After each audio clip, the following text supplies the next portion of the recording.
Napila. Oh, ay napila. Nakakainis na. Ay guys, alam mo nyo ba?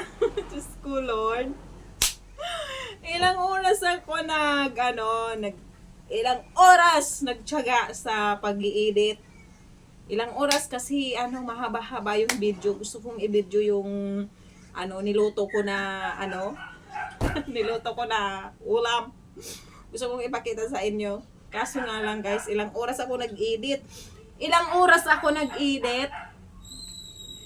Yung trabaho ko, yung aking ligpitin, nandito pa, oh. Hindi ako nakapagsimula. Darating na naman yung aking uyab, yung aking asawa nandito pa rin to. Ilang oras ako nag-edit.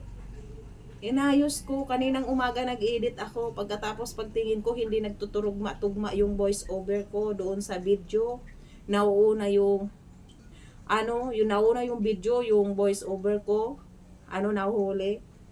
Diyos ko Lord, nagbago na naman ulit ako ngayong hapon.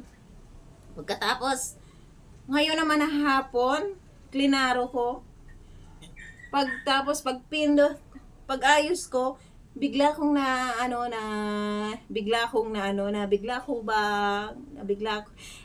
bang napindot yung delete. Nawala na naman. Ano ba nangyari? Buong araw kong pinagpaguran guys.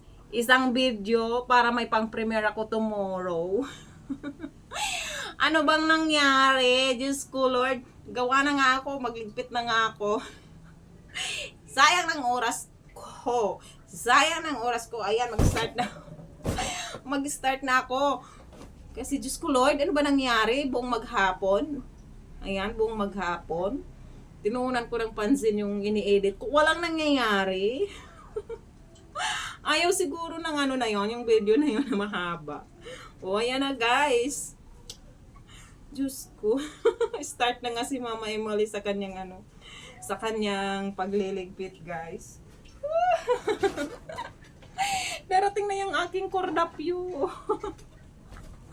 Ligpit na tayo guys. Ligpit na kasi talagang na-delete. Ayoko na mag-edit. Tomorrow again.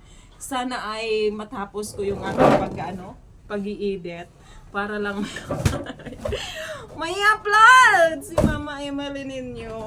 Ayan na. Kasi nga 2025 kailangan natin magsipag. Kailangan natin may upload, may upload. Pangit man or maganda dyan, bahala na kayo. Yung mayakap kay Mama Emily, thank you so much. Ayan, maraming salamat guys. Bye-bye. Ano bang nangyari? Diyos ko, pagod na ako. Pagod na yung aking leeg. Bakit gano'n nangyari? Diyos ko, Lord, start na nga sa aking mga gawaing bahay kasi sobra na. Diyos ko, sobra na.